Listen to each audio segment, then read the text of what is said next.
Hello, Killy Killy Kymani here at Haven New Making. And this time I'm going to read some more of The Color Purple by Alice Walker to this little pet, get back cat known as Buddy. Say hi, Buddy.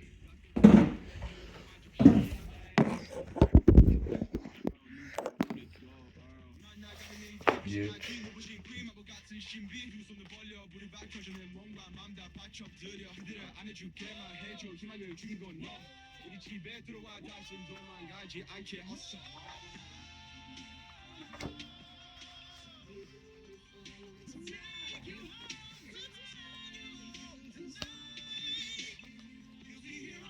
Dear good.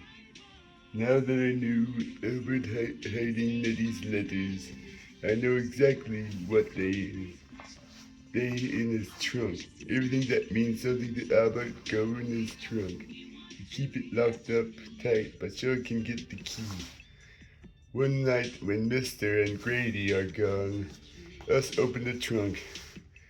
Us find a lot of Shug's underclothes, some nasty picture postcards, and way down under his tobacco, Nettie's letters. Bunches and bunches of them. Some fat, some thin, some open, some not.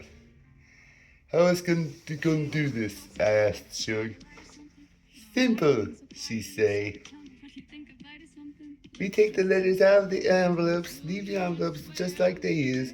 I don't think you look in the corner of the trunk that much, she say. I heated the stove, put on the kettle, steam the envelopes until we had all the letters laying on the table. Then us put the envelopes back inside the trunk. I'm gonna put them in some kind of order for you, say Shug. Yeah, I see. But don't let's do it in here. Let's go in you and Grady room. So she got up and went into the little room. Shug sat in a chair by the bed with all Nettie letters spread round her. I got on the bed with the pillows behind my back. These the first ones, says Shug. They postmark right here. Dear Seeley, the first letter say. You've got to fight and get away from Albert. He ain't no good. When I left you all's house walking, he followed me on his horse. When we was well outside of the house, he caught up with me and started trying to talk. You know how he do. He sure is looking fine, Miss Nettie. And stuff like that. I tried to ignore him and walk faster.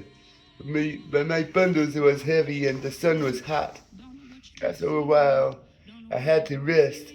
That's when he got down off from his horse and started to try and kiss me and drag me back in the woods. Well, I started to fight him, and with God's help, I hurt him bad enough to make him leave me alone. But he was some mad. He said because of what I'd done, I'd never hear from you again, and you would never hear from me. I was so mad myself, I was shaken. Anyhow, a guy riding in town on somebody's wagon, and that same somebody pointed me in the direction of the Reverend Mr. place. And what was my surprise when the little girl opened up the door and she had your eyes set in your face. Love, Nettie. Next one say, Dear Seeley.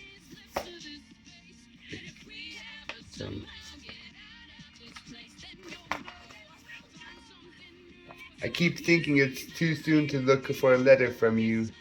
And I know how much busy you is with all Mister's children. But I miss you so much. Please write to me soon as you have a chance. Every day I think about you, every minute. The lady you met in town is named Corinne. The little girl's name is Olivia. The husband's name is Samuel. The little boy's name is Adam. They sanctified, religious, and very good to me. They live in a nice house next to the church where Samuel preaches, and we spend a lot of time on church business. I say we because they always try to include me in everything they do. They don't feel so left out and alone. But God, I miss you, Celie. I think about you the time you laid yourself down for me. I love you with all my heart. Your sister, Nettie. Next one say, Dearest Celie, by now I am almost crazy. I think Albert told me the truth, that he is not giving you my letters. The only person I can think of who can help us out is Pa, but I don't want him to know where I am. I asked Samuel if he would visit you and Mister, just to see how you are, but he says he can't risk putting himself between man and wife, especially when he don't know them. And I felt bad for having to ask him. He and Corinne have been so nice to me. My heart is breaking. It is breaking because I cannot find any work in this town, and I will have to leave. After I leave, what will happen to us? How will we ever know what is going on? Corinne and Samuel and the children are part of a group of people called missionaries of the American and African Missionary Society. They have ministered to the Indians out west and are ministering to the poor of this town, all in preparation for the work they feel they were born for, missionary work in Africa.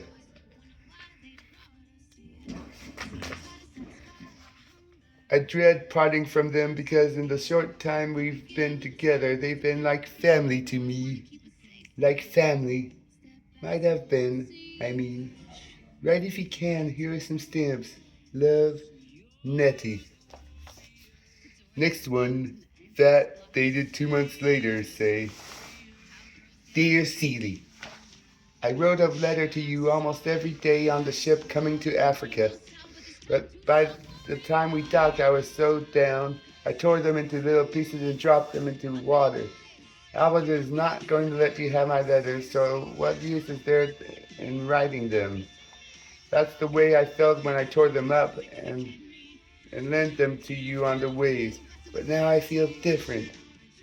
I remember one time you said your life made you feel so ashamed you couldn't even talk about it to God, you had to write it. Bad as I thought your writing was, well now I know what you meant. And whether God will read letters or no, I know you will go on writing them, which is guidance enough for me. Anyway, when I don't write to you, I feel as bad as I do when I don't pray, locked up in myself and choking on my own heart. I am so lonely, Celie. The reason I am in Africa is because one of the missionaries that was supposed to go with Corinne and Samuel to help with the children with setting up a school suddenly married a man who was afraid to let her go and refused to come to Africa with her. So there they were, all let to go, all set to go with the tickets suddenly available and no missionary to give it to me. At the same time, I wasn't able to find a job anywhere around town, but I never dreamed of going to Africa. Never even thought about it as a real place, though Samuel and Corinne and even the children talked about it all the time. This Beasley used to say it was a place overrun with savages who didn't wear clothes. Even Corinne and Samuel thought like this at times. But they know a lot more about that than Miss Beasley or any of our other teachers. And besides, they spoke of all the good things they could do for the downtrodden people from whom they sprang. People who need Christ and the good medical advice. One day I was in town with Corinne and we saw the mayor's wife and her maid. The mayor's wife was shopping, going in and out of stores. And her maid was waiting for her on the street and taking the packages. I don't know if you have ever seen the mayor's wife. She looks like a wet cat. And there was her maid looking like the very last person in the world you'd expect to see waiting on anybody. In particular, not on anybody that looked like that. I spoke. But just speaking to me seemed to make her embarrassed, and she suddenly sort of erased herself. It was the strangest thing, Seeley. One minute I was saying howdy to a living woman. Next minute, nothing living was there, only its shape. All that night I thought about it. Then Samuel and Corinne told me that what they had heard about how she got to be the mayor's maid. That she attacked the mayor. And then the mayor and his wife took her from the prison to work in her home. In the morning, I started to asking questions about Africa and started reading all the books Samuel and Corinne have on the subject. Did you know that there were great cities in Africa, greater than Milledgeville or even Atlanta thousands of years ago? That the Egyptians who built the pyramids and enslaved the Israelites were colored? That Egypt is in Africa? That the Ethiopia we read about in the Bible meant all of Africa? But I read and I read until I thought my eyes would fall out. Read where the Africans sold us because they loved money more than their own sisters and brothers. How we came to America in ships. How we were made to work. I hadn't realized I was so ignorant, Seeley. The little I knew about my own self wouldn't have filled a thimble. And to think Miss Beasley always said I was the smartest child she ever taught. One thing I do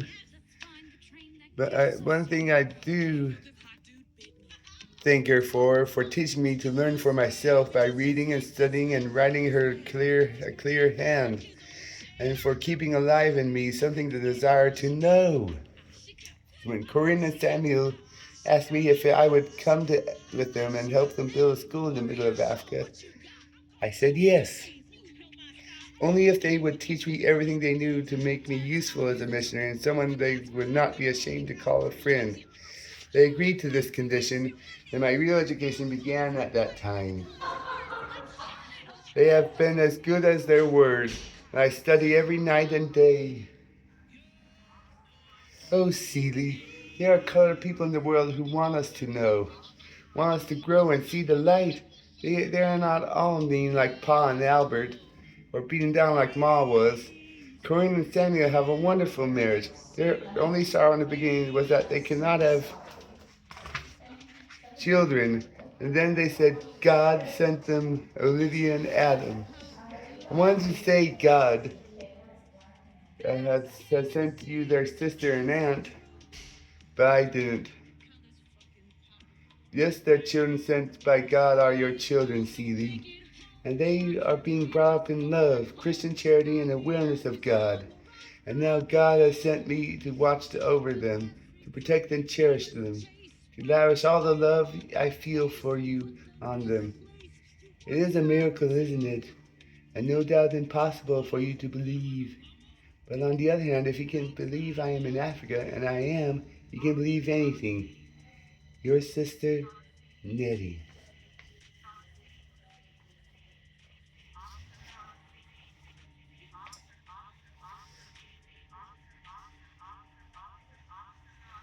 Next letter after that one say, Dear Seeley, while we were in town, Corinne bought clothes to make me 2 sets of traveling outfits, one of green and the other gray.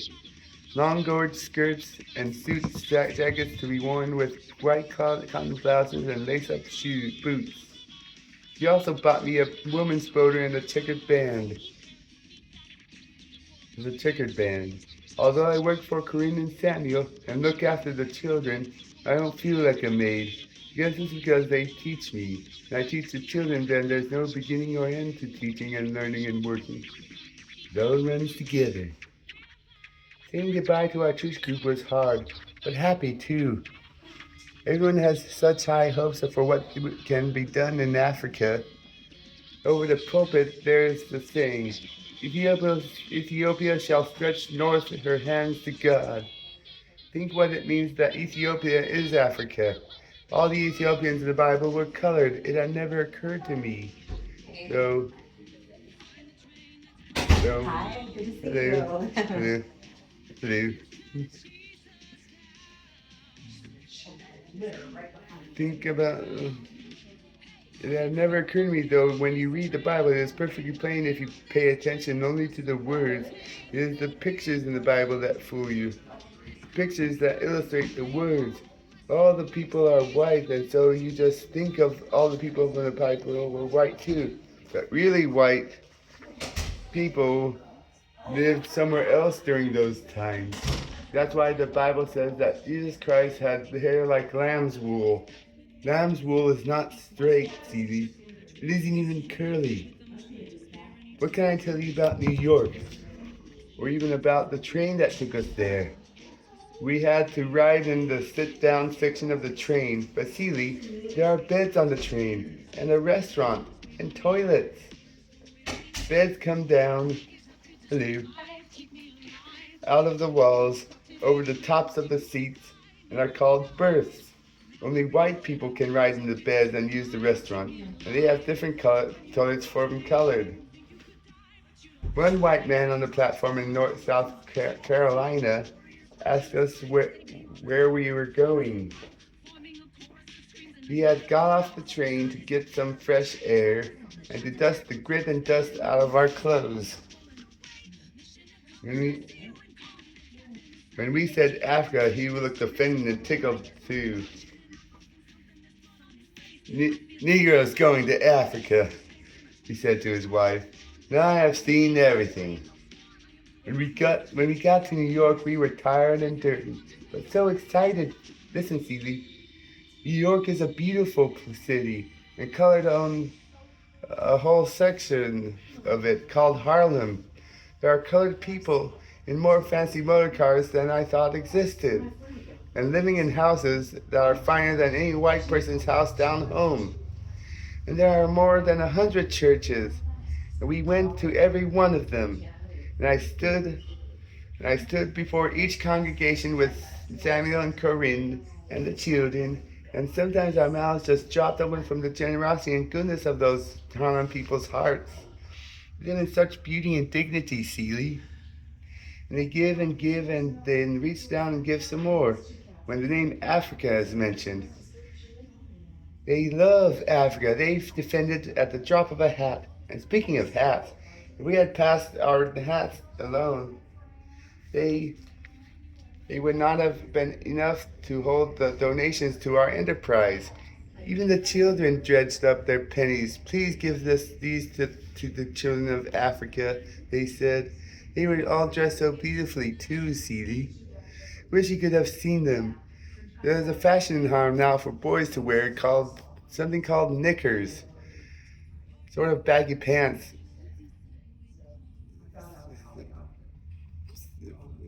Tight just below the knees, and for girls to wear garlands of flowers in their hair.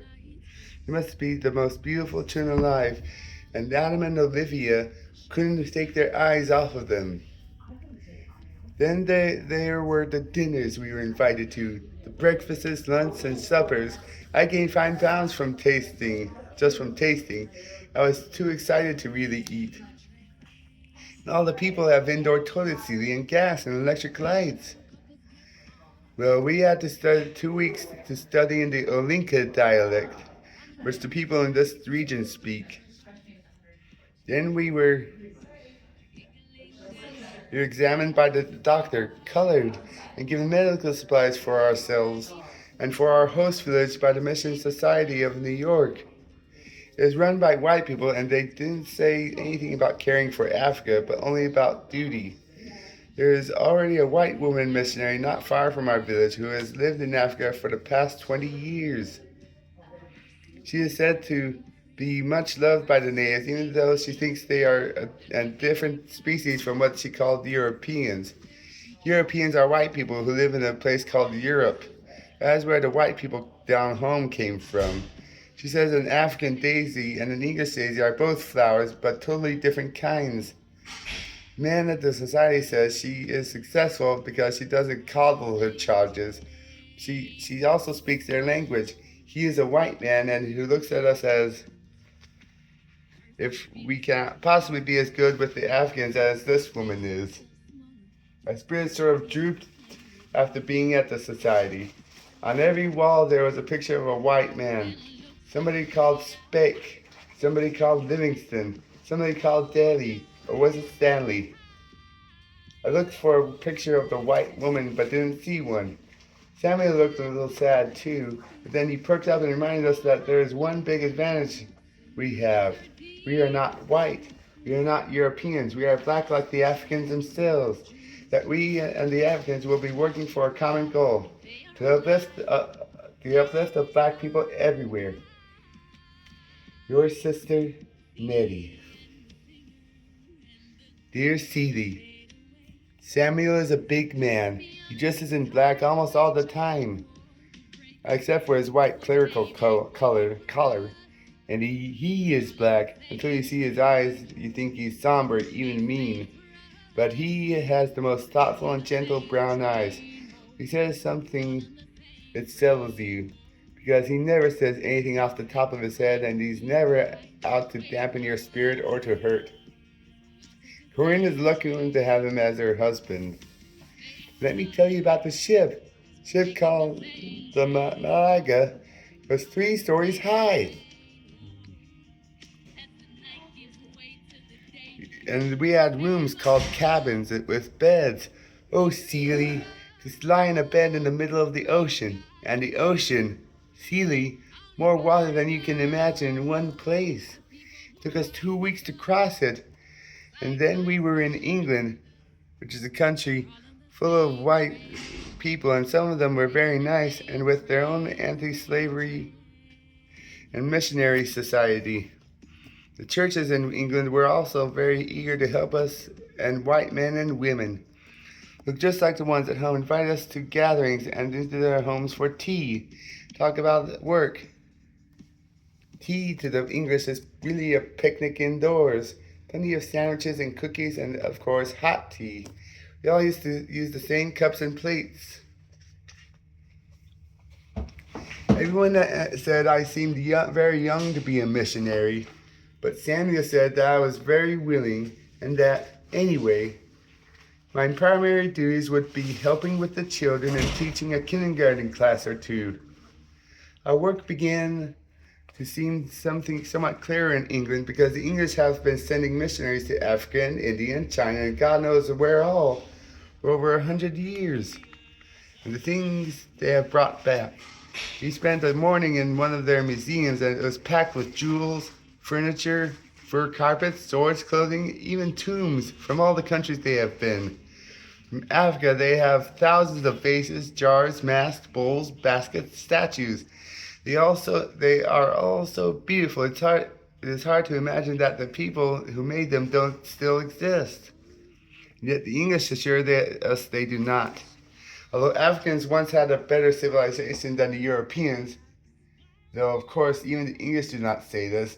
I got this from reading a man called J.A. Rogers.